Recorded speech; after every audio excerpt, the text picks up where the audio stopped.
मेरे साथ सवासूत करते वो लोग मेरे गांव के।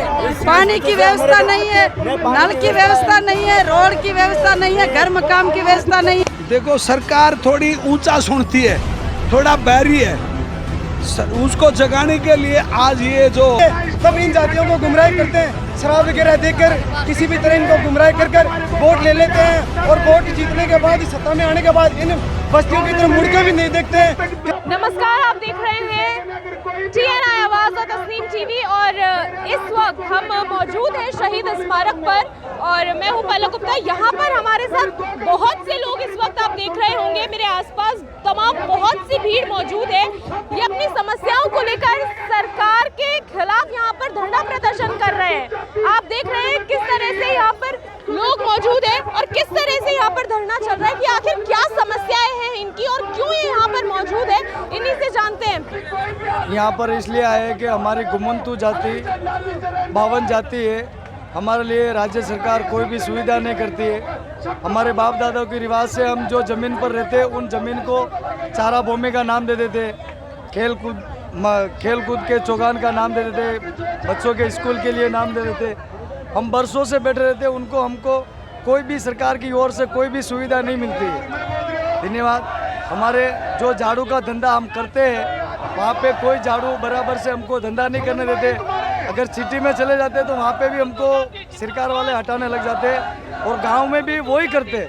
जहाँ पे हम रहते हैं वहाँ पर हमको हटाने के लिए हमारे ज़मीन का नाम चारा भूमि दे देता है, खेल मैदान दे देता है। इसीलिए हमारी सुविधा के लिए हम यहाँ पे अपने यहाँ पर अपने वो आंदोलन कर रहे हैं, धरना प्रदर्शन किया है। जब तक हमारी मांगे पूरी नहीं होगी, जब तक हम यहाँ से नहीं हटेंगे। बिल्कुल, आपने इनकी बात पैसा नहीं है क्या? आपने जिस तरह से इनकी बात सुनी कि आखिर ये यहाँ पर बैठने को क्यों मजबूर है, सरकार इनको इनके काम नहीं करने दे रही है और इस वजह से यहाँ पर मौजूद है। आप तमाम वो नारे सुन रहे होंगे जो मेरे पीछे इस वक्त लग रहे हैं कि यहाँ पर इनकलाब के नारे लग रहे हैं। आप सुन रहे होंगे कि लोगों में आक्रोश है। यहाँ पर एक व्यक्ति मौजूद है, इनसे जानते हैं क्या समस्या है। हम लोग जन्म से दुखी है और मेरे गाँव में हमारी सुख मनमाई करते हैं और हमारे को छुआछूत करते हैं और हमारे को OBC में ले रखा है बिना कसूर बना ज्ञान। सब जात को तो कानून मिल गया, हमारी जात को ऐसे कहीं प्रदेश में आवे तो भी हमारे को भगाते हैं लोग, मगर हमारे को कोई तरह का धंधा नहीं करने देते। गाँव में जावे तो दुखी, प्रदेश में जावे तो हम दुखी है। अगर OBC में से लेके मुर्गे AC में ले ले। धन्यवाद सरकार की, मोदी सरकार की जय हो और राज्य सरकार की आपकी जय हो, कांग्रेस पार्टी की जय हो।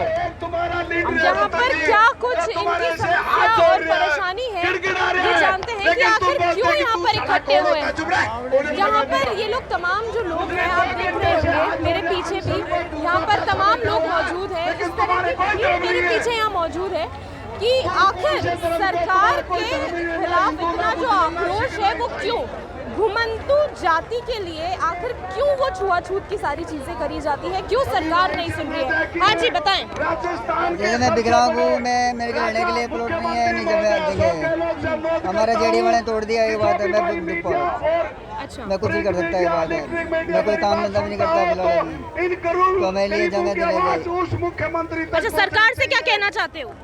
सरकार दे दे तो बहुत अच्छा है, इधर क्या करेगी बात है, मजदूर कुछ करते नहीं, बात है। बिल्कुल बिल्कुल। हाँ जी सर बताएं।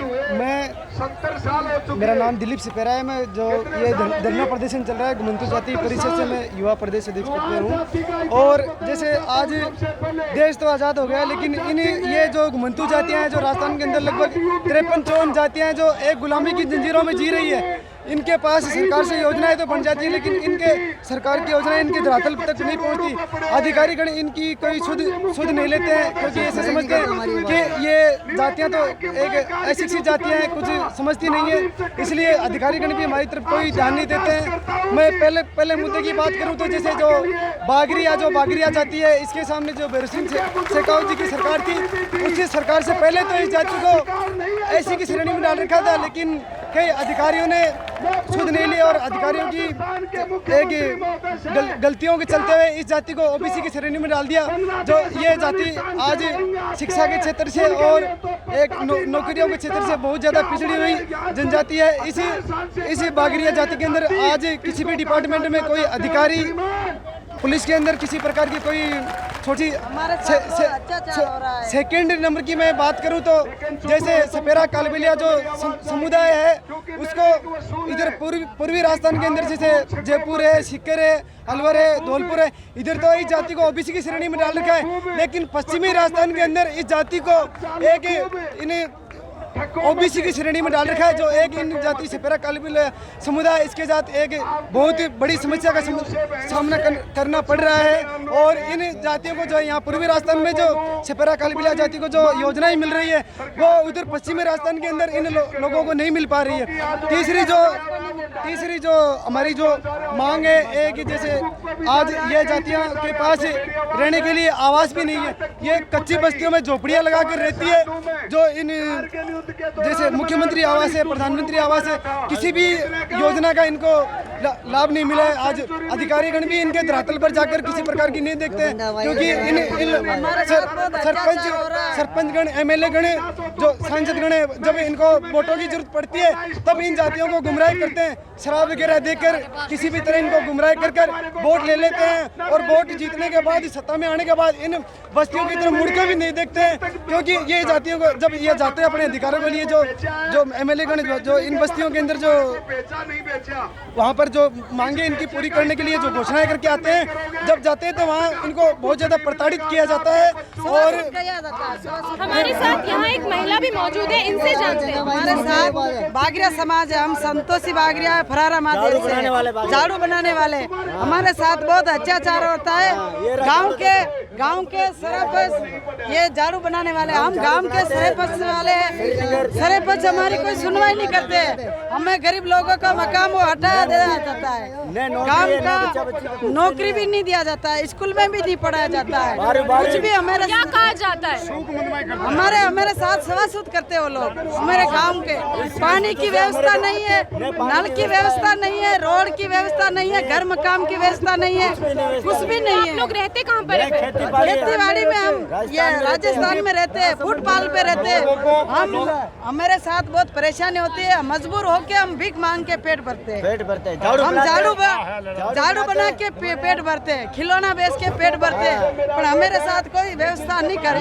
खिलौना भी नहीं बेचने देते। सरकार से क्या कुछ आप कहना चाहते हैं? सरकार से सर हम यही कहना चाहते हैं कि जैसे अभी प्रशासन गांव के संग अभियान चल रहा है, सरकार ने पट्टों की घोषणा भी की है, लेकिन हमारे घुमंतु जातियों तक इन योजनाओं के पट्टे वगैरह के अधिकारी वगैरह आते ही नहीं है। और पट्टे मिली भगत के तौर पर अदर किसी के जिनके पट्टे जो अदर समाज के लोग हैं उनको ही पट्टे दे दिए जाते हैं। और इन जातियों को ऐसे समझते हैं कि ये जातियाँ कुछ अधिकार नहीं जानती है और इनको पट्टे वगैरह की किसी भी प्रकार की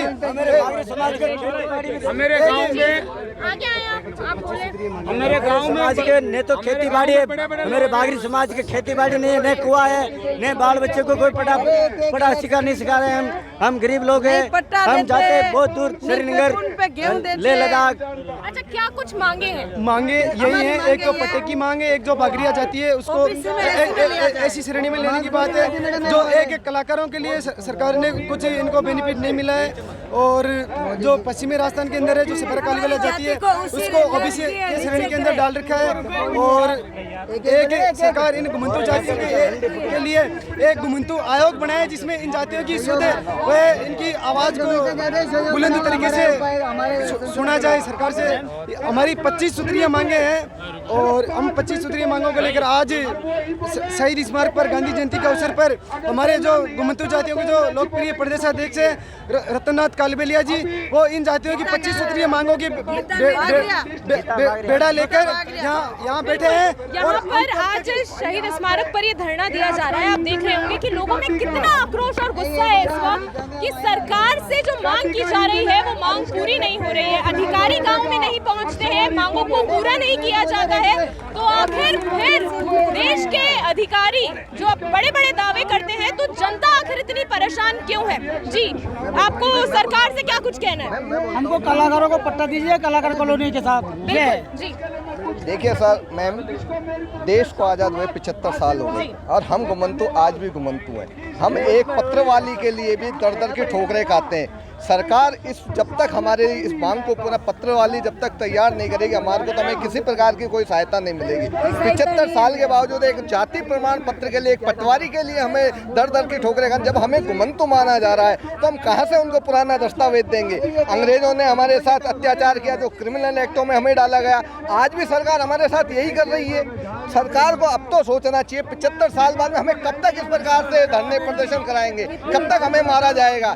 यह सरकार का क्यों नहीं सोचती है? चाहे मोदी सरकार हो, चाहे यहाँ गहलोत सरकार हो, हम गरीबों के लिए क्यों नहीं सोच रही है? हम यहाँ पे 12 लाख की आबादी के बावजूद भी हमारे साथ ये हो रहा है। हम कब तक इस चीज को गणना करें? या तो सरकार बाहरी विदेशी लोगों को तो यहाँ के नागरिकता दी जा रही है, हम यहाँ के रहने वाले, हमारे बुजुर्ग यहाँ के रहने वाले, हमारे प्रशासन के, हमने देश के लिए आज़ादी के लिए लड़े ली, हमारे बुजुर्गों ने जंगलों में काटा, हम आज भी फुटपाथों पे डोल रहे, पर हमारे लिए आज भी सरकार नहीं। सरकार को विधानसभा के अंदर ऑडिशन पास करना चाहिए कि प्रत्येक जितने भी हमारे 32 समाज के, राजस्थान के घुमंतु समाज है, जो भी 32 समाज के लोग के प्रेसिडेंट अगर हमको लिख के दे दे तो सरकार को हमारे उसके आधार पे हमारे प्रत्येक जितने STM हो जाए, पटवारी हो, उनको तुरंत इमीडिएटली हमारे को जाति प्रमाण पत्र बना के दिया जाए। अगर जाति प्रमाण पत्र हमारा बनेगा तभी हम सरकार के मुख्य धाराओं से जुड़ेंगे, अन्यथा सरकार हमें नहीं जोड़ेगी। अगर बात निकलती है सरकार, अगर सरकार आप लोगों की बात को नहीं मानती है तो फिर घुमंतु जाति क्या करेगी? अगर इधर हमारे बाल बच्चे को इधर ही दिखेंगे और साहब के बंगले में हम यहीं पड़े रहेंगे, हड़ताल करेंगे, भूख हड़ताल करेंगे और यहीं पड़े रहेंगे साहब। इधर लगाएंगे। पर आप सुन रहे होंगे कि सब लोगों का ये कहना है सरकार हमारी मांग नहीं मानेगी। सरकार अगर हमारी नहीं मांग मानेगी तो राजस्थान के अंदर 12 लाख घुमंतु वोटों का बहिष्कार करेंगे और पूरे भारत देश के अंदर जितने भी घुमंतु लोग हैं हम सारा वोटों का बहिष्कार करेंगे। मैं हूँ पलक गुप्ता और इस वक्त हमारे साथ जो शख्सियत मौजूद हैं देवेंद्र कुमार विगेंद्र। नमस्कार, आप देख रहे हैं TNI आवाज़ और मैं हूं पलक गुप्ता। इस वक्त हमारे साथ मौजूद हैं दिगेंद्र जी, और दिगेंद्र जी वो एक शख्सियत है जिन्होंने कारगिल युद्ध में बहुत बड़ा योगदान रहा है। सबसे पहली चीज़ तो यही जानना चाहूँगी कि आज आप यहाँ पर घुमंतु समाज के लोगों के साथ उनका समर्थन कर रहे हैं, आखिर क्या ज़रूरत पड़ी कि इस तरह से इन लोगों को ये धरना देना पड़ा? जय हिंद। सबसे पहले तो मैं ये देशवासियों को और इस पूरे राजस्थान की धरती को ये बताना चाहता हूँ कि हमने कारगिल युद्ध के अंदर दुश्मनों से लोहा लिया, वो किस लिए लिया था? हमारे देश की रक्षा के लिए, हमारे देश के हर एक जीव जंतु के लिए। हमने युद्ध भूमि में गोली खाई, दुश्मनों को ढेर किया और हमने कारगिल युद्ध की पहली फतेह दिलाई और हमारे को देश ने सबसे वीरता पुरस्कार विजेता महावीर चक्र से नवाजा, क्योंकि हमने देश के लिए काम किया, इसलिए किया। आज ये जाति जो घुमंतु जाति है, इसका दर्द मुझे देखा नहीं गया कि ये दिगंबर, अगर तू देश के लिए गोली खा सकता है तो इन गरीबों का भला करने के लिए इनकी आवाज़ नहीं उठा सकता? धिक्कार है तुझे, ये आवाज़ उठानी है तुझे। तो मैं आपके चैनल के माध्यम से ये बताना चाहता हूँ कि ये जो गरीब हैं, इन्होंने 70 साल से ये संघर्ष करते आ रहे हैं, इनको कुछ नहीं मिला, ना ये कुछ मांगते हैं। ये हजारों साल से इसी भूमि के बंदे, ये ना रोहिंग्या की तरह ये अफगानिस्तान से आए, ना किसी दूसरी कंट्री से आए। ये हमारे देश के, हमारे राज्य के प्राणी हैं और इन्होंने हमारे बुजुर्गों की बहुत सेवा की है। ये लुहार था तो वो हमारे कुछ गढ़ के देता था, वो जो बिंजारा था तो हमारा मनोरंजन करता था, खेतीबाड़ी में हमारे पूरी समाज का मनोरंजन किया इन्होंने। आज मनोरंजन मीडिया के पास हो चुका है, इनके पास कुछ नहीं है, ना इनके पास रोजगार का कोई साधन है, ना कोई और है।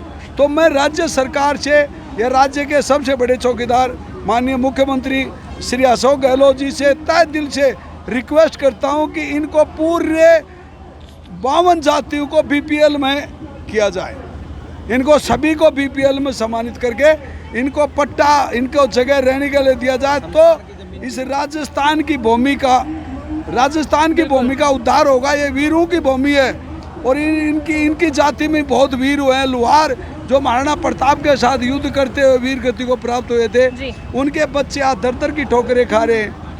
बिल्कुल, ये एक सबसे बड़ा सवाल है कि आखिर देखा जाए तो क्यों सरकार घुमंतु समाज के साथ इस तरह से कर रही है।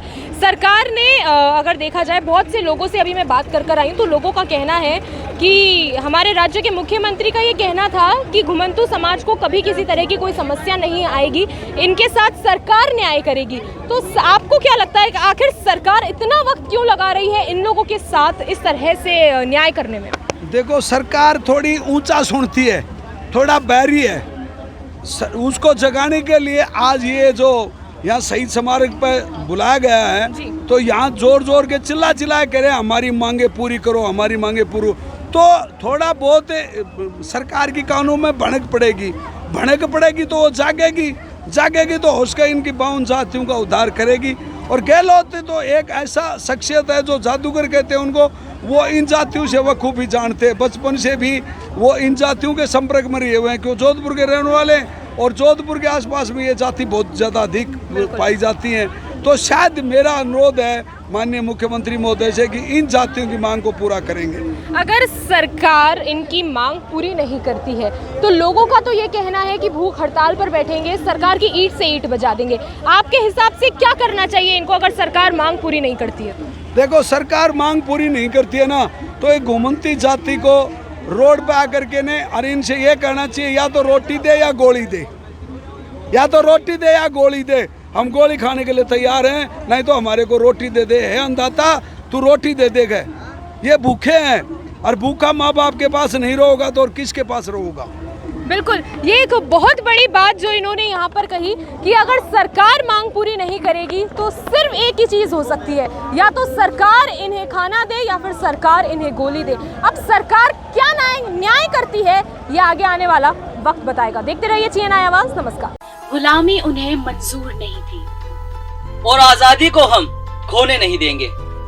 हम हैं सच के साथ, हम हैं आपके साथ। आजादी की ओर एक कदम और, तस्नीम टीवी के साथ।